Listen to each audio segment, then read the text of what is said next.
Olá, tudo bem com você? Especialmente você, torcedor do São Paulo, torcedora do São Paulo, tudo bem? Bom, espero que sim. Vamos falar nesse vídeo sobre Dorival Júnior, que é o novo técnico do São Paulo, né? Assinou nessa manhã, será apresentado brevemente e vai ser o novo comandante do banco de reservas do Tricolor, em substituição ao Rogério Ceni. Dorival representa um avanço em relação ao Rogério Ceni? Dorival representa um atraso? Fica mais ou menos a mesma coisa? O que você pensa sobre isso? Deixe nos comentários antes de nós continuarmos com esse vídeo aí. O que você pensa sobre isso? Avanço? Fica no mesmo? Ou é um retrocesso em relação ao Rogério Ceni? Se nós pensarmos no elenco do São Paulo, a maneira como ele foi configurado, era um elenco complicado? Esse elenco pode ser mais interessante ou não? O Dorival pode ser um técnico melhor para esse elenco em relação ao Rogério Ceni?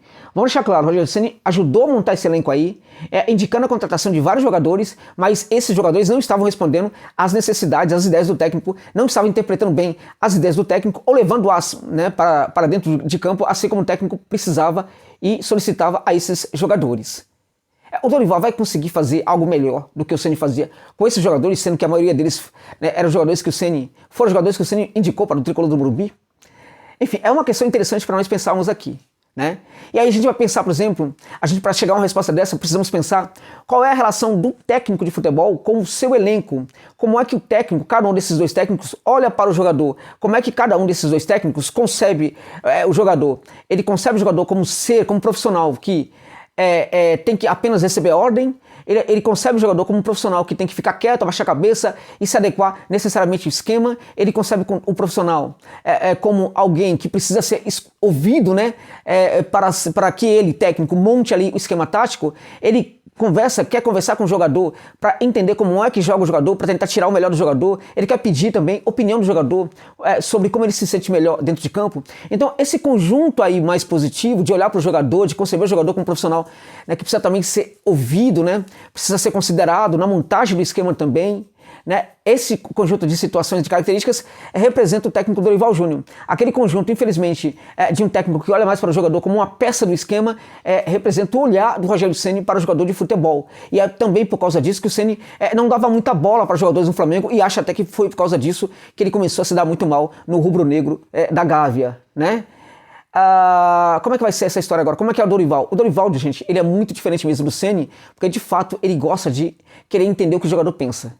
Não é que ele faz concessões necessariamente para o jogador. Ele quer saber, ele acha importante. Não é que ele é mais bonzinho, não é que ele é um cara legal. Ele acha que para que o trabalho dele funcione melhor, ele precisa entender como é que o jogador se sente e aquilo que o jogador pode entregar. Na prática, isso daí é tentar dividir com o jogador a responsabilidade pelo sucesso da equipe dentro de campo, né? É fazer uma divisão de responsabilidade. E quando o jogador consegue entender isso e aceita isso muito bem, costuma dar muito certo. Quando o jogador também não entende isso, a coisa fica muito complicada. Então isso também significa o seguinte: para que Dorival tenha sucesso na sua proposta, isso também depende muito da tradução da sua ideia para o jogador, da tradução dessa maneira de pensar o jogador de futebol dentro da equipe. Então quando ele traduz muito bem as suas ideias para o jogador, quando ele consegue traduzir, ele consegue fazer com que o jogador se sinta responsável de fato pelo que está acontecendo, né? Sendo na verdade um coautor, né, de todos os acontecimentos da equipe dentro de campo. Então quando ele consegue fazer com que o jogador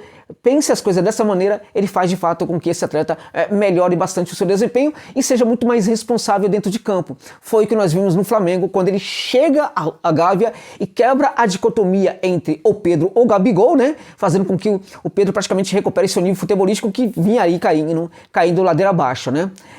Ele também melhora muito o sistema defensivo do Flamengo, né, resolvendo inclusive a qualidade muito baixa do jogo do Léo Pereira, né, e de outros atletas ali. Ou seja, o Dorival deu ali um up bem interessante naquela equipe do Flamengo, na qualidade do jogo da equipe do Flamengo, que vinha se perdendo pouco a pouco ali antes da chegada dele à Gávea, né. O Dorival consegue, portanto, no Flamengo algo muito importante. Agora, no Ceará, quando a gente olha para o sucesso dele no Ceará, né, clube em que ele deixou na mão ali de certa forma, né, a gente percebe que o Dorival, ele teve ali uma maneira de jogar diferente de como jogou no Flamengo. O time do Vozão jogava de maneira diferente e, ao mesmo tempo, os jogadores também entregaram muito para o Dorival. Os jogadores conseguiram se sentir muito à vontade com o Dorival e fizeram uma temporada bem legal ali. Antes dele sair, a equipe do Ceará estava voando, estava fazendo uma temporada realmente muito legal, com resultados muito interessantes e com algo muito importante em relação ao Flamengo, gente. A equipe do Ceará jogava de forma diferente. Aonde eu quero chegar com isso? Antes disso, Antes de continuarmos com a nossa reflexão, falar para você que este vídeo tem um patrocínio aí da 1xBet para você que curte uma aposta esportiva. A 1xBet é uma gigante mundial bookmaker que patrocina inúmeras equipes no futebol mundial, né? Também inúmeras competições. Se você gosta de uma aposta esportiva, por que não apostar numa gigante, por uma gigante, né? E se você já é cadastrado usando meu link, abuse de apostar pelo 1xBet nas dicas que eu vou deixar para você aqui hoje. Se você não é cadastrado, use o link que está na descrição do vídeo e também no comentário fixado, cadastre-se na 1xBet, depois você coloca o código promocional 1xJosa, que é importante para falar para eles que você chegou lá por causa de mim, e eles vão continuar dando uma força aqui no meu trabalho, né? Então faça essa gentileza aí, se você de fato curte uma aposta esportiva. E de quebra, bom, de quebra tem 3 jogos aí para você pensar em fazer sua fezinha. O pessoal tá ganhando dinheiro com isso daí, tá? Exceto numa rodada aí que a coisa não funcionou muito bem, mas no geral tá ganhando muita grana com essas dicas aí. 3 jogos. Manchester United contra o Sevilha pela Liga Europa. Na minha opinião, empate ou vitória do United. Josa, mas não vou ganhar nada. Se você quiser arriscar um pouco mais, coloca a vitória do United. Mas olha só, eu ia empate ou vitória. Por quê? Porque eu gosto da aposta segura. E aí você pode combinar também com Palmeiras e Cerro Porteño. Empate ou vitória do Cerro Porteño. E pode combinar com Santos e Audax Italiano. Na minha opinião, não sai mais de 1 gol no primeiro tempo. Pode até sair 1 gol, não sai mais de 1 gol no primeiro tempo nesse jogo entre Santos e Audax Italianos. Fica essas 3 dicas de aposta aí para você fazer a sua fezinha e ganhar um dinheiro aí na 1xBet. Então use o link na descrição do vídeo, no comentário fixado para se cadastrar. Depois pega o código promocional 1xJosa e coloca lá para dar uma força aqui pro meu trabalho, tá bom, gente? Muito obrigado, falamos então do Dorival. Eu pontuei algo interessante aí, que o Ceará jogava de maneira diferente de como jogava, de como o Flamengo jogou com o Dorival, e eu tô querendo falar disso aí para ver como é que a gente vai chegar no São Paulo. E eu já tô falando também de uma característica interessante do técnico, que ele é um técnico que ele não é preso a um esquema só. Ele é um técnico que consegue se adaptar a esquema. Por quê, gente? Porque o Dorival é um técnico que se adapta ao elenco que ele encontra nas equipes onde ele trabalha. E este ponto é muito importante hoje para um técnico de futebol.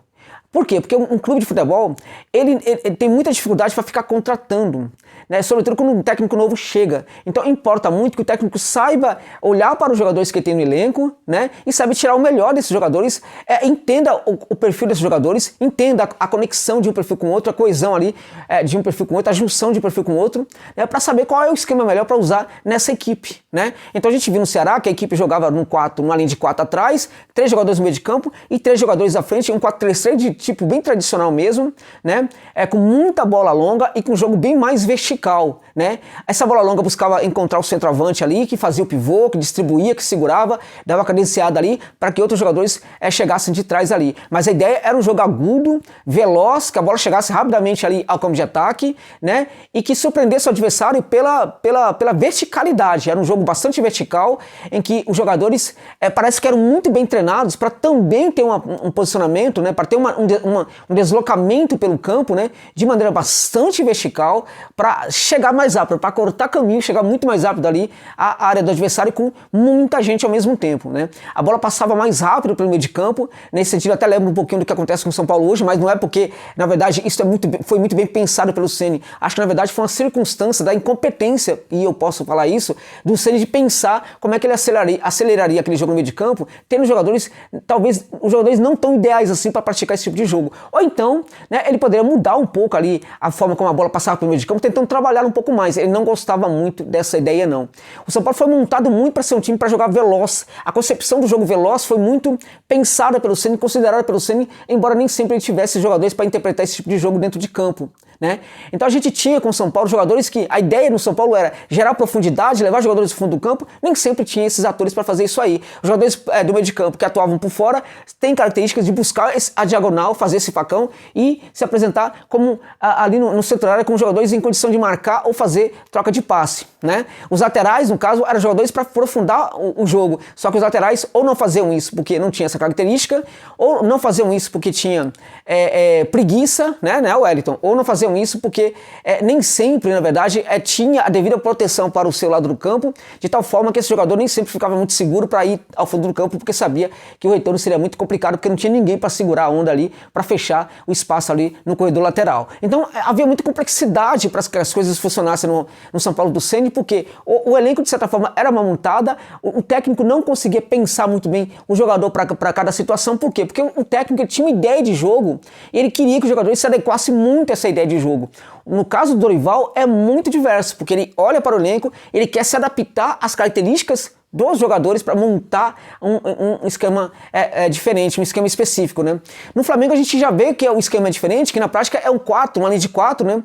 A gente tem um jogador ali trabalhando como meia, né? Um enganche, né? Este jogador geralmente ali era o Arrascaeta, e nós temos dois jogadores. Quando ele quebra a dicotomia o Pedro Gabigol, ele leva os dois jogadores para atuarem ali no ataque. Então a gente tinha um 4, né?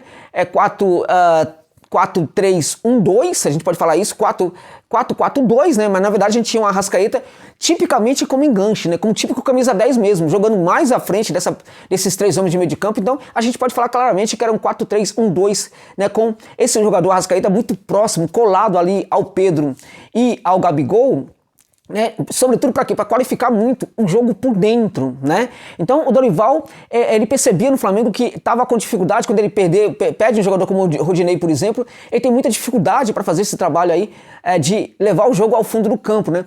Tanto é que ele prefere até o Felipe Luiz, né, como titular do Flamengo na lateral esquerda, do que o Ayrton Lucas, né? Algo que o Vitor Pereira muda completamente, dando preferência para o Ayrton Lucas. Isso por quê? Porque o Dorival percebia que a qualidade do Felipe Luiz de trabalhar como lateral construtor era muito grande. Então esse lateral construtor, ele se apresentava quase como meio campista numa situação de ataque, né? Quando um dos seus laterais ou um dos seus atacantes estava tentando trabalhar ali por fora, né? O Felipe Luiz se apresentava por dentro ali, praticamente como meio campista, para gerar uma opção de passe importante ali, porque quando ele recebia essa bola, a qualidade para a construção era também muito aumentada. O Felipe Luiz recebia essa bola e a entregava novamente para a área, para um cruzamento por elevação, por um passe ali entre linhas, né? Ou então apenas um passe curto para tentar reconstruir ali, recomeçar ali o processo de construção no terço final. Então era um jogo de muita elaboração no Flamengo, um jogo de passes curtos, jogadores se associando, se apresentando um perto do outro. Isso era muito importante para que as coisas funcionassem, e esse tipo de jogo acontecia desde o começo lá do campo, né? Desde a saída era sustentada por muitos jogadores que buscavam essa bola para que não houvesse perigo de perder essa bola. Então muitos jogadores se aproximavam na saída, né?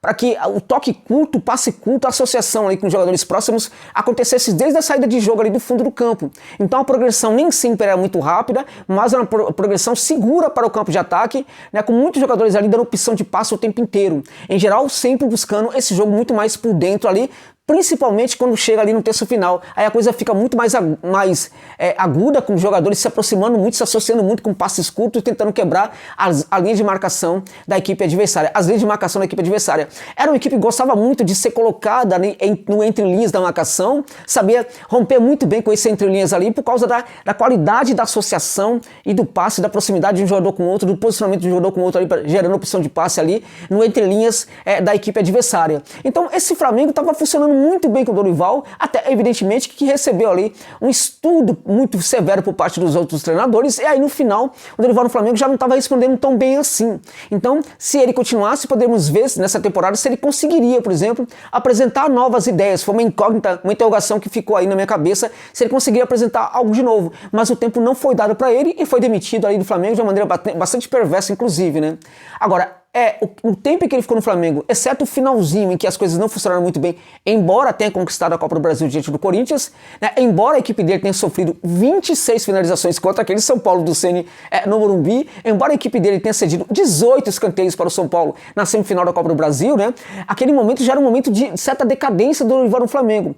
Mas naquele momento, a equipe tinha, na verdade, uma confiança muito grande, e mesmo não jogando tão bem dentro de campo, a confiança da equipe era enorme, a autoestima dos jogadores também era enorme. Isso também sustentou a vitória contra o Corinthians e contra o São Paulo pela Copa do Brasil, né? Então é muito provável, e isso aconteceu porque o Dorival tinha levantado muita estima dos jogadores anteriormente, né? A questão é se ele realmente conseguiria mudar as coisas, mas aí a gente não ficou sabendo. Então o Dorival chega no São Paulo para ser o técnico, para se adaptar ao elenco do São Paulo, para respeitar muito mais o jogador, para conversar muito mais com o jogador, para dar, em teoria, muito mais oportunidade para alguns jogadores do que o Rogério Ceni fazia. E principalmente para acabar com as esquisitices e com as teimosias do Rogério Ceni à frente do banco de reserva do São Paulo. Isto era desgastante, era desanimador, era frustrante, em alguns aspectos até uma violência para as emoções dos torcedores, a maneira como ele queimava alguns jogadores, inclusive inclusive colocando-os para jogar o tempo inteiro, mesmo quando eles não estavam jogando bem. Caso do Igor Gomes anteriormente, caso do Nestor mais recentemente. Eu prevejo que o Dorival possa jogar no São Paulo com dois atacantes, o Erisson e o Calleri, por exemplo, ou o David e o Calleri no primeiro momento, mas não dá para saber. Ele vai estudar esse elenco para ver o que é melhor e vai tentar tirar o melhor desses jogadores, criando um esquema ideal para também tirar o melhor desses jogadores. Acho que pode dar certo, mas é o tempo que vai dizer. É isso.